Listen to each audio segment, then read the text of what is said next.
ন্যায় কাছে। সুপ্রিয় দর্শক শ্রোতা, আসসালামু আলাইকুম। সবাইকে ওয়েলকাম করছি মেবি অফিসিয়াল গ্রুপে। আজকে আমরা চলে আসলাম খুলনা শহরের সব থেকে বড় শহীদ মিনারে। এটা হচ্ছে খুলনা ইউনিভার্সিটির সামনে, খুলনা গল্লাবাড়ি এবং খুলনা ইউনিভার্সিটি বরাবর। তো চলুন আমরা সমস্ত শহীদ মিনারটি আপনাদের দেখানোর চেষ্টা করব।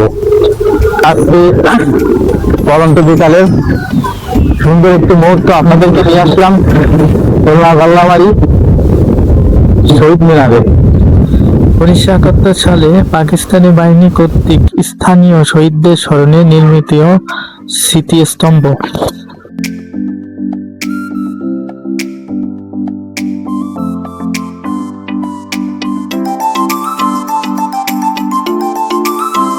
খুলনার গল্লাবাড়ি শহীদ মিনার বাংলাদেশের মহান মুক্তিযুদ্ধের ইতিহাসে একটি অন্যতম সুবাহ গৌরবোজ্জ্বল স্থান।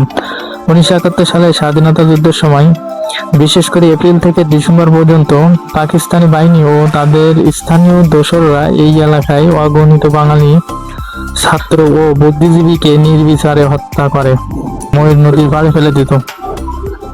দেশ স্বাধীন হওয়ার পর এই বধ্যভূমি স্মৃতি ধরে রাখতে এবং শহীদদের প্রতি শ্রদ্ধা জানাতে এখানে একটি শহীদ মিনার ও স্মৃতিস্তম্ভ নির্মাণ করা হয়। খুলনার গল্লাবাড়িতে অবস্থিত শহীদ মিনারটি 1971 সালে গণহত্যার স্মরণে নির্মিত। এই মিনারটি কত ফুট উঁচু তার সুনির্দিষ্ট তথ্য, সাধারণ তথ্য পাওয়া যায় না, তবে এটি একটি অন্যতম গুরুত্বপূর্ণ স্মৃতিস্তম্ভ। এটি খুলনা বিশ্ববিদ্যালয়ের সংলগ্ন এলাকা, যা মুক্তিযুদ্ধের সময় অন্যতম বধ্যভূমি হিসাবে পরিচিত। গল্লাবাড়ি শহীদ মিনারের সুনির্দিষ্ট উচ্চতার তথ্য সরকারি বা প্রত্নতাত্ত্বিক রেকর্ডে ব্যাপকভাবে পাওয়া যায় না। এটি একটি ঐতিহাসিক স্মৃতির প্রতীক হিসাবে গণ্য হয়। এটি কেবল ভাষা আন্দোলনের চেতনা নয়, বরং 1971 সালের গণহত্যার এক নীরব সাক্ষী হিসেবে দাঁড়িয়ে আছে।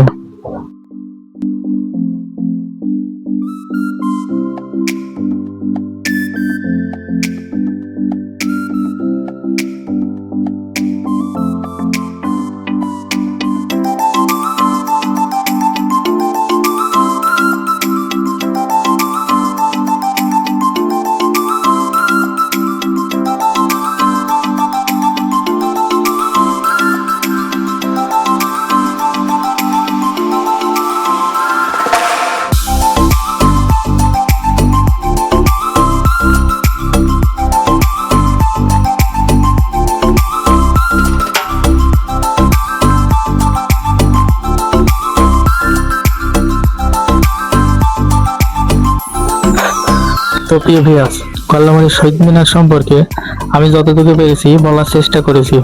ধন্যবাদ।